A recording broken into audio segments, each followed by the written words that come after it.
In a world filled with change, one thing remains timeless: God's Word.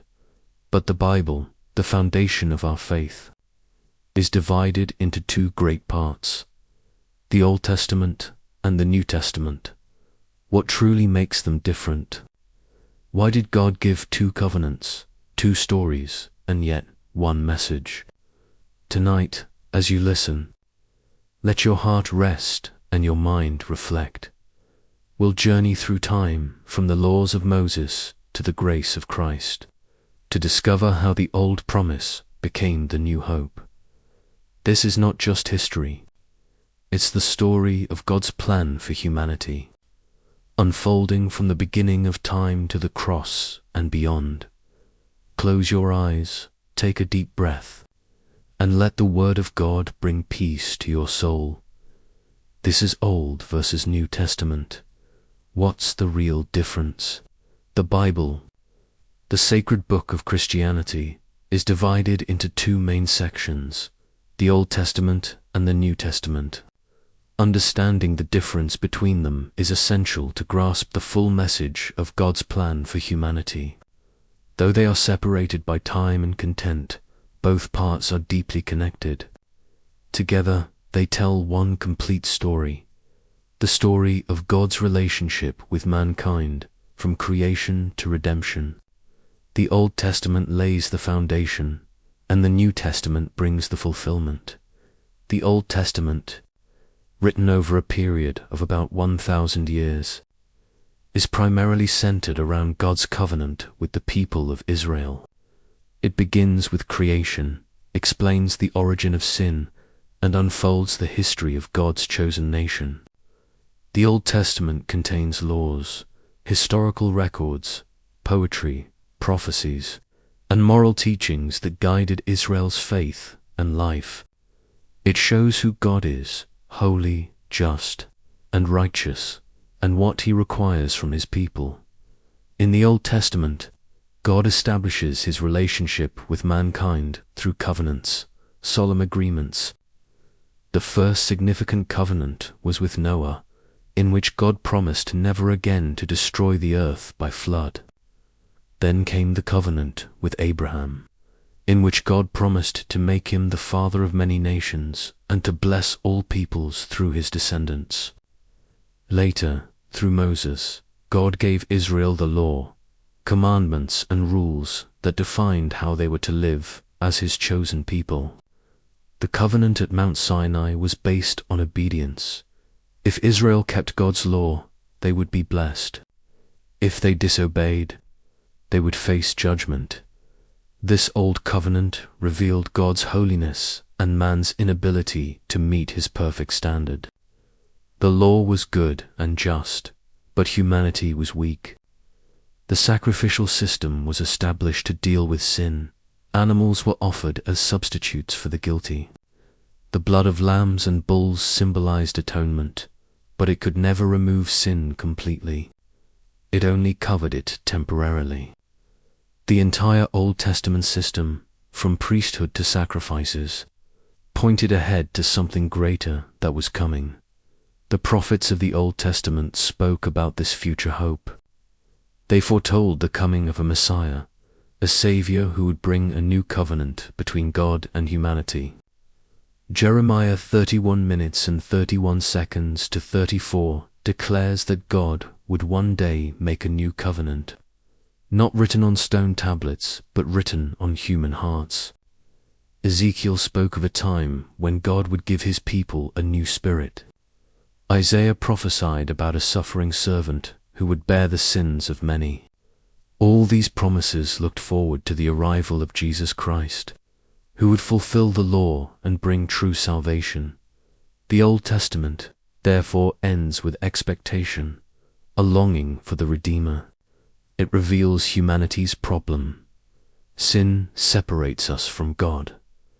It also shows that human effort, law-keeping, and ritual sacrifice cannot solve this problem permanently.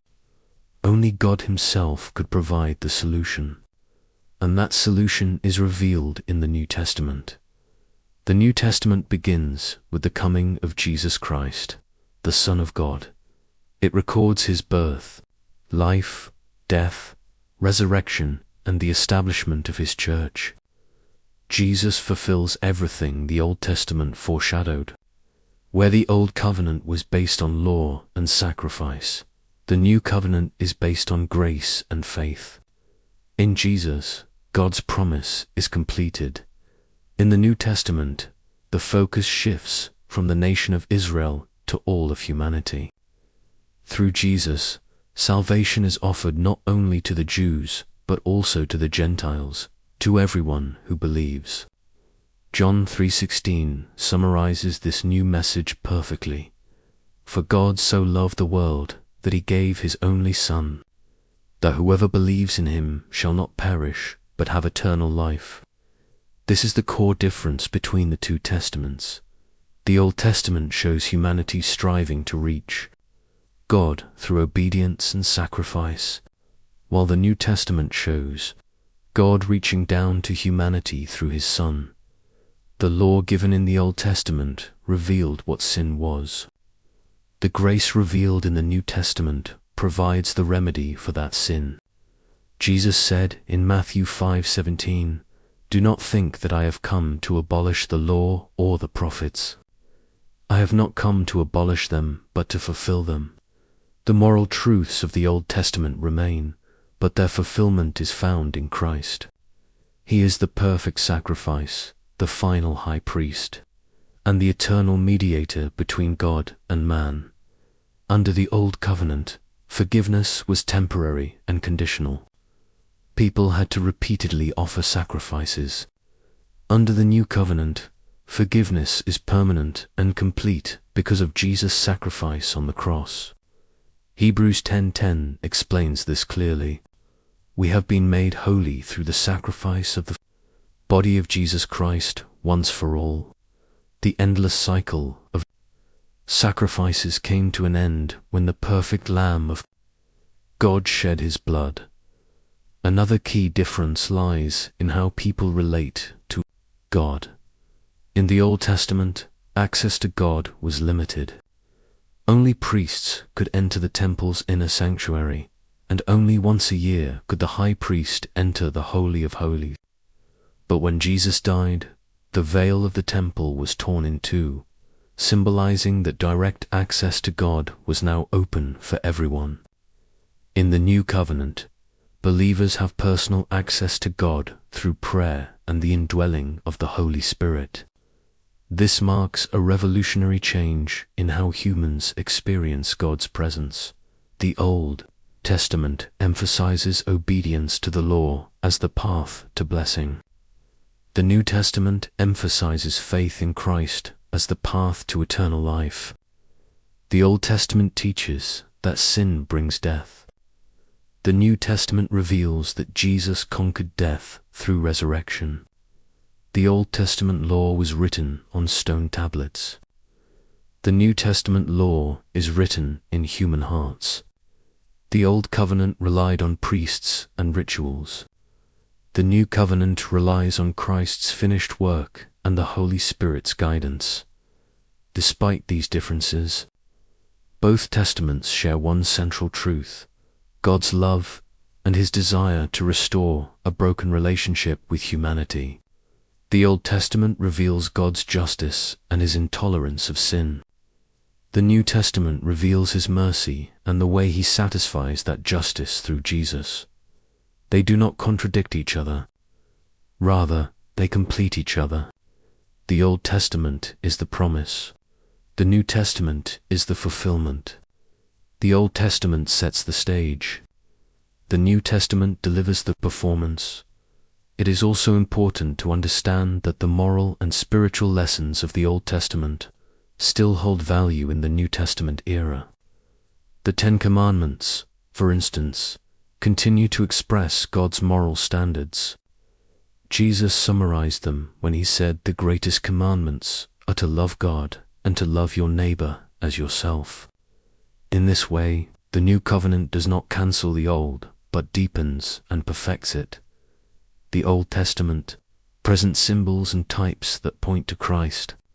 For example, the Passover lamb represents Jesus, the true Lamb of God who takes away the sin of the world. The tabernacle represents God's dwelling among his people, fulfilled when Christ became Emmanuel, God with us. The manna in the wilderness represents Jesus as the bread of life. Even the serpent lifted by Moses in the desert prefigures Jesus lifted on the cross for the healing of all who believe. Every story, every ritual, every prophecy in the Old Testament finds its meaning in Jesus. Another major difference lies in the scope of revelation. The Old Testament primarily concerns Israel as God's chosen nation through whom he would reveal his plan. The New Testament extends that revelation to the entire world. Through Christ, the dividing wall between Jew and Gentile is removed. Salvation is no longer linked to nationality or law, but to faith. Paul explains in Galatians 3:28, "There is neither Jew nor Gentile, slave nor free, male nor female, for you are all one in Christ Jesus." In the Old Testament, God's Spirit would come upon individuals for specific purposes, prophets, kings, or judges, and then depart.